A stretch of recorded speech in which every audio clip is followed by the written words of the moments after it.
जय हिंद सभी को। 7 क्लास में आप सभी लोगों का स्वागत है। मैं अमरजीत सर। बच्चों ये वीडियो हमारा लास्ट पार्ट होने वाला है, यानी कि चैप्टर नंबर 5 का भारतीय संविधान की प्रस्तावना तथा मुख्य विशेषताएं उसकी। तो हमने भारतीय संविधान के बारे में बहुत सारी चीज़ें जानी और इसका ये लास्ट पार्ट है जिसके अंदर 2 टॉपिक हम क्लियर करेंगे, उसके बाद हमारा चैप्टर जो है ख़त्म हो जाएगा। तो बच्चों देखो, इस वाले पार्ट के अंदर हम लोग क्या पढ़ने वाले हैं, मौलिक अधिकार एवं कर्तव्य, और उसके बाद राज्य के नीति निर्देशक सिद्धांत क्या होते हैं, जिसमें हम पढ़ेंगे एकीकृत न्याय प्रणाली, सार्वभौमिक वयस्क मताधिकार, न्यायपालिका की स्वतंत्रता, आपातकाल की व्याख्या और एकहरी नागरिकता। ये चीज़ें क्या होती हैं बहुत अच्छे तरीके से समझा दूंगा। और इससे पहले मैंने 3 वीडियोस जो हैं अपलोड कर दी थी इस पार्ट की, और ये लास्ट पार्ट है और उम्मीद करता हूँ सारे बच्चों को अच्छा लगा होगा। और वीडियो के एंड में मैंने आप लोगों को नोट्स भी दे दिए थे, ठीक है। तो चलो देखते हैं बच्चों इसमें क्या है कि मौलिक अधिकार और मौलिक कर्तव्य क्या होता है। तो सबको पता होगा, मैंने पूछा था हमारे भारतीय संविधान में जो है कितने मौलिक अधिकार दिए गए हैं। तो हमारे मौलिक अधिकार कितने हैं हमारे पास, तो कुल 6 मौलिक अधिकार हैं। शुरुआती दौर में 7 मौलिक अधिकार थे, तो 7वां मौलिक अधिकार जो है संपत्ति का अधिकार था, तो उसको तो हटा दिया गया क्योंकि भाई पालन नहीं हो रहा है, ये नहीं हो रहा, उसको खत्म कर दिया गया। तो आज हमारे पास कुल 6 मौलिक अधिकार हैं। तो उनके बारे में देखो, मौलिक अधिकार के बारे में हम अगले चैप्टर में बहुत अच्छे तरीके से पढ़ेंगे, बस यहाँ कुछ बातें जानेंगे उनके बारे में, और मौलिक कर्तव्य क्या होते हैं वो जान लेंगे, ठीक है। और इनके बारे में तो अगला चैप्टर पूरा है ही वही, ठीक है। तो चलो देखते हैं बच्चों क्या है कि मौलिक अधिकार और एवं कर्तव्य। तो भारत के हर नागरिक को जो है निश्चित अधिकार दिए गए हैं जिससे वह अच्छी ज़िंदगी जी सके, यानी कि भाई हम आज अच्छी खुल के ज़िंदगी कैसे जी रहे हैं। मौलिक अधिकार, स्वतंत्रता का अधिकार है, समानता का अधिकार है, और क्या नाम है, संवैधानिक उपचारों का अधिकार है, और शिक्षा संबंधी अधिकार है, और संस्कृति का अधिकार है, और शोषण के विरुद्ध अधिकार है। तो भाई इतने सारे अधिकार होने के साथ हम स्वतंत्र रूप से अपनी ज़िंदगी जी सकते हैं। तो ये हमारे मौलिक अधिकार है ना, इसका हनन कोई भी नहीं कर सकता। हाँ, अगर आपातकाल लगा है तो कुछ टाइम के लिए इसे रोका जा सकता है, लेकिन इसको ख़त्म नहीं किया जा सकता। तो ये खास उस टाइम पे ये बात सबके सामने रखी गई थी जिस टाइम पे 1975 में इंदिरा गांधी जी ने जो है आपातकाल लगा दिया था, ठीक है। तो चलो देखते हैं बच्चों, लेकिन यहाँ क्या बोला गया है कि भारत के हर नागरिक को निश्चित अधिकार दिए गए हैं जिससे वह अच्छी ज़िंदगी जी सके। भारतीय संविधान में इन अधिकारों को मौलिक अधिकार कहा जाता है और यह संविधान की विशेषता कहलाती है। यानी कि मौलिक अधिकार को किस में दिया गया है, हमारे भारतीय संविधान के अंदर दिया गया है। इतना चीज़ क्लियर हो गया, ठीक है। इसी तरीके से सुनते रहोगे ना तो हीरो हीरोइन भी बन जाओगे, ठीक है ना। तो ध्यान से देखना। उसके बाद क्या है, संविधान में 6 मौलिक अधिकार दिए गए हैं, तो वो मैं आप लोग को बता चुका हूँ। और मौलिक अधिकार न्याय योग्य तथा न्यायालय द्वारा सुरक्षित होते हैं। यानी कि भाई अगर देखो, अगर किसी बच्चे को ये है ना कि जो 6ठा मौलिक अधिकार है संवैधानिक उपचारों का अधिकार, तो वो चैनल के प्लेलिस्ट में जाकर एक बार जरूर देख लेना। संवैधानिक उपचारों का अधिकार मैंने बहुत अच्छे तरीके से बता रखा है, जिसमें 5 रीट दिए गए हैं, ठीक है ना। तो एक बार उसको देख लेना आप लोग, ठीक है। तो यदि मौलिक अधिकारों का उल्लंघन होता है तो न्यायालय हम जा सकते हैं। तो मौलिक अधिकार के लिए खास हम न्यायालय जा सकते हैं कि अगर कोई हनन कर रहा है, यानी स्वतंत्रता का अधिकार मिला हुआ है उसका कोई हनन कर रहा है, तो इस तरीके से हम न्यायालय वहाँ पे जा सकते हैं।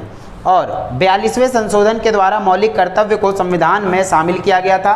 तो ये चीज़ याद रखना है, 42वां संशोधन 42वां जो संशोधन किया गया उसके तहत हम कहाँ जा सकते हैं, कहाँ जा सकते हैं, जो है न्यायालय जा सकते हैं। तो मौलिक कर्तव्य दिया गया है और जो संशोधन करके 42वां संशोधन करके कर्तव्य को जोड़ा गया है। कर्तव्य क्या होते हैं भाई, देखो मौलिक अधिकार दिए हुए हैं, ठीक है, उन अधिकारों का पालन करना, यानी कि 11 कर्तव्य हमें बता रखे हैं इसमें, वो मैं आने वाले चैप्टर में बताऊंगा कि भाई उनका अच्छे तरीके से पालन करना है, संविधान का पालन करना, बहुत सारी चीज़ें हैं जो हम पढ़ेंगे आगे। तो कर्तव्य यानी कि भाई उनका पालन करना, एक तरीके से किस तरीके से पालन किया जाना चाहिए। तो 42वें संशोधन के द्वारा मौलिक कर्तव्यों को संविधान में शामिल किया गया है। इसमें सभी नागरिकों के लिए 11 मौलिक कर्तव्य की सूची दी गई है। यानी हमारे पास कितने मौलिक कर्तव्य हैं, 11 मौलिक कर्तव्य। और मौलिक अधिकार कितने हैं, 6 मौलिक अधिकार हैं, ये आप लोग को पता होने चाहिए, ठीक है ना। और अधिकार राज्य द्वारा व्यक्तियों को दी हुई सुविधाएं हैं। भाई देखो हमारे लिए सुविधा तो है ये, तो सिंपल सी बात है, जो मौलिक अधिकार है, मौलिक कर्तव्य हमारे लिए एक सुविधाएं ही हैं, ठीक है। मौलिक अधिकार हमारे लिए सुविधाएं हैं तथा कर्तव्य नागरिकों द्वारा पूरे किए जाने वाले उत्तरदायित्व हैं।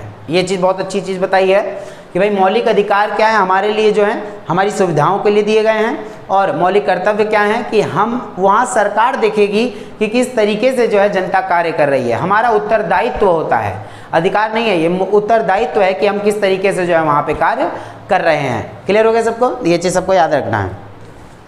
उसके बाद पढ़ेंगे हम बच्चों, तो उम्मीद करता हूँ सारे बच्चों को ये आ गया होगा टॉपिक समझ में। मौलिक अधिकार क्या है? 6 मौलिक अधिकार। मौलिक कर्तव्य कितने हैं हमारे पास? 11 मौलिक कर्तव्य हैं। ये चीज़ सबको याद रखनी होगी, ठीक है। चलो, तो उसके बाद क्या है, राज्य के नीति निर्देशक सिद्धांत क्या होते हैं, तो ये सबको याद रखना है। राज्य के नीति निर्देशक सिद्धांत क्या हैं कि भाई राज्य के नीति निर्देशक सिद्धांत हमारे संविधान की एक अनूठी विशेषता है। भाई देखो बहुत अच्छी चीज़ दे रखी है, राज्य के नीति निर्देशक सिद्धांत क्या होता है, यह आयरलैंड से लिया गया है। ये जो नीति निर्देशक सिद्धांत कहाँ से लिया गया है? देखो हमारे संविधान को उधार का थैला बोला जाता है। हमारे भारतीय संविधान को उधार का थैला इसलिए बोला जाता है क्योंकि भारत के संविधान में कुछ ऐसे बहुत सारे प्रावधान हैं जो हमने अलग अलग देशों से उठाए हुए हैं। तो ये राज्य का नीति निर्देशक सिद्धांत कहाँ से लिया गया है? आयरलैंड से लिया गया है। और यह आयरलैंड से लिया गया है। राज्य के निर्देशक सिद्धांतों का उद्देश्य कल्याणकारी राज्य स्थापित करने से है, यानी कि एक ऐसा राज्य हो जो हमारे लिए कल्याणकारी कार्य कर सके। तो ये सारी चीज़ किसमें दे रखी हैं? राज्य के नीति निर्देशक सिद्धांतों में, जहाँ समूचा धन, यानी कि पूरा, जैसे देखा जाता है पूरा धन कुछ ही लोगों के हाथों में इकट्ठा ना हो सकेगा।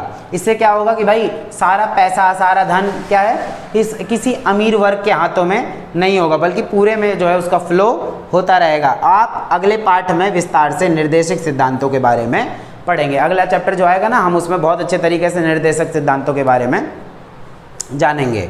तो ये चीज़ सबको याद रखनी है, ठीक है। अब इसके अंदर कुछ बातें हैं जो हमें जाननी होंगी।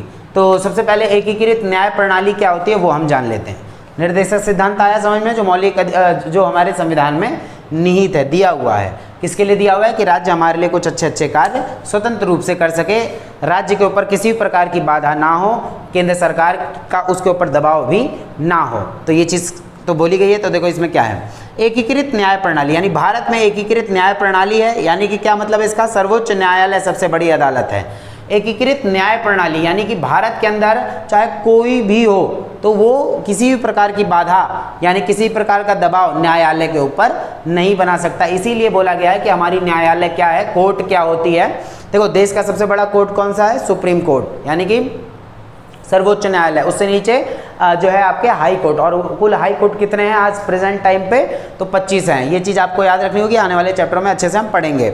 और उसके नीचे तो जिला अदालत, जिसे हम बोलते हैं डिस्ट्रिक्ट कोर्ट बोलते हैं, जिसमें फौजदारी मुकदमे और जो आपके क्या नाम है, एक फौजदारी और एक हो गया दीवानी मुकदमे। तो ये सारी चीज़ें दी हुई हैं, वो हम पढ़ेंगे आगे। तो एकीकृत न्याय प्रणाली यानी सर्वोच्च न्यायालय सबसे बड़ी अदालत होगी। इसके अधीन उच्च न्यायालय और जिला अदालत और अधीनस्थ न्यायालय होती हैं, जिनमें ये सारे मुकदमे आते हैं। तो देश की सबसे बड़ी अदालत कौन सी? सर्वोच्च न्यायालय, सुप्रीम कोर्ट, जो कहाँ पे है? प्रेजेंट दिल्ली में है, ठीक है। और एक ही सर्वोच्च न्यायालय हमारी, और बाकी हाई कोर्ट यानी आपके उच्च न्यायालय कितनी है? कुल 25 हैं। ये चीज़ आप लोग को याद रखनी होगी।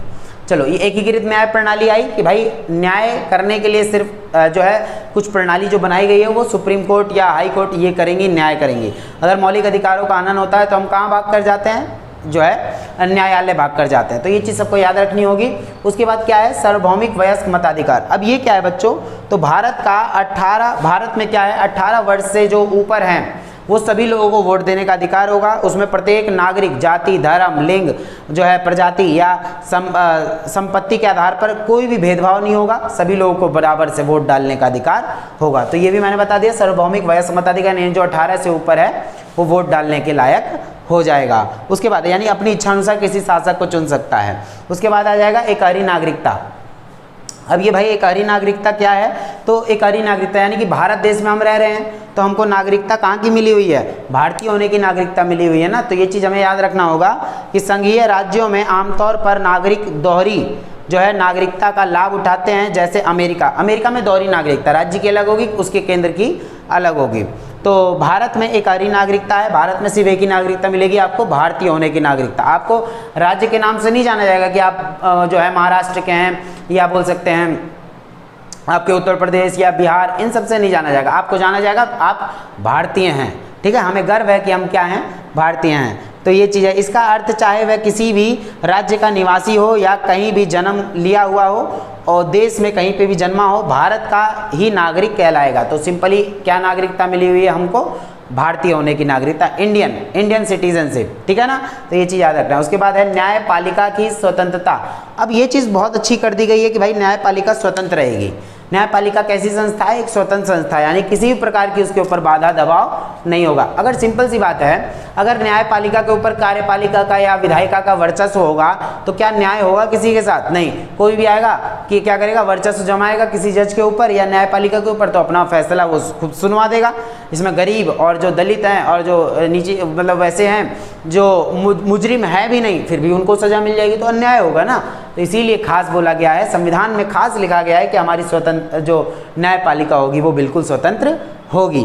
तो ये चीज़ सबको याद रखनी है कि भारतीय न्यायपालिका स्वतंत्र है दोनों अंगों से, या दोनों अंगों से, यानी सरकार के 3 अंग होते हैं, न्यायपालिका, विधायिका और कार्यपालिका। कार्यपालिका क्या करती है बताओ जरा? तो ये चीज़ सारे बच्चों को जो है कमेंट में लिखना है कि कानून कौन बनाता है, उसको लागू कौन करता है और उसकी समीक्षा कौन करता है। ये चीज़ आप लोग मुझे कमेंट में जरूर बता देना। तो देखते हैं किसका आंसर बहुत अच्छा आता है और उसको मैं अगले पार्ट के अंदर या अगले वीडियो के अंदर उसके बारे में बताऊंगा। उस बच्चे का नाम लूँगा मैं उस वीडियो में, ठीक है। तो चलो देखते हैं। उसके बाद है भाई लास्ट, आपातकाल की व्यवस्था। यानी कि भाई आपातकाल क्या होता है? देश में इमरजेंसी लगा देना। इमरजेंसी कैसे लगा देना? तो यहाँ पे क्या है, संविधान निर्माण करने वालों ने यह पहले सोच लिया था कि देश में ऐसी भी स्थिति पैदा हो सकती है कि जब इमरजेंसी लगानी पड़ जाए, यानी आपातकाल लगाना पड़ जाए। इंदिरा गांधी ने आपातकाल लगा दिया था 1975 में, लेकिन वो आपातकाल लगाने का कोई मतलब नहीं था उस टाइम पे, लेकिन इन्होंने चुनाव जीतने के लिए कि कहीं हार ना जाए इसलिए आपातकाल लगा दिया। तो ये कोई मतलब होता है आपातकाल लगाने का? इसीलिए न्यायपालिका ने, सर्वोच्च न्यायालय ने खास एक बात उस टाइम पे तय कर दी थी कि भाई देश के अंदर आपातकाल तभी लगेगा जब 3 स्थिति होगी, वरना इंदिरा गांधी ने क्या बोल के आपातकाल लगा दिया था? देश में छोटी सी गड़बड़ी हो गई, अंदरूनी गड़बड़ी के कारण आपातकाल लगाया जा रहा है। तो ऐसा नहीं होना चाहिए। तो खास देखो 3 स्थिति में आपातकाल लगा सकते हैं। एक बाहरी युद्ध हो जाए, कोई बाहर का युद्ध आक्रमण कर दे हम पे, तब आपातकाल लग सकता है। संवैधानिक तंत्र विफल होना, यानी कि संविधान का जो है पालन नहीं किया जा रहा हो, तोड़फोड़ हो रही हो या बहुत दंगे फसाद हो जाएं, तब जाकर आपातकाल लगाया जा सकता है। तीसरा स्टेज है इसका वित्तीय संकट, यानी जब देश के अंदर पैसा खत्म हो जाए या बोल सकते हैं धन को लेकर जो है थोड़ी सी परेशानी आ जाए, तो हम वहाँ आपातकाल लगा सकते हैं। तो ये चीज़ सबको याद रखनी होगी कि आपातकाल किन परिस्थितियों में लगाया जाता है। तो मैंने आप लोगों को बता दिया बहुत अच्छे तरीके से कि आपातकाल कब लगाया जाता है, ठीक है। तो उम्मीद करता हूँ ये चैप्टर बहुत अच्छे से समझ में आ गया होगा, सब लोग हीरो हीरोइन बन गए होंगे इतनी देर में, तो ठीक है। तो भाई जिसको समझ में आ गया तो प्लीज़ एक बार कमेंट कर देना और आपकी जो भी डिमांड हो एक बार ज़रूर मुझे बता देना, ठीक है। तो मैं उस चीज़ को पूरा कर दूंगा। तो मिलते हैं बच्चों, इसके नेक्स्ट पार्ट तो सारा कंप्लीट हो गया। 4 पार्ट इस वीडियो के थे, यानी इस चैप्टर के थे। अगले चैप्टर में मिलेंगे हम लोग बहुत मज़े से, ठीक है। तो चलो मिलते हैं अगले वीडियो के अंदर। जय हिंद, जय भारत।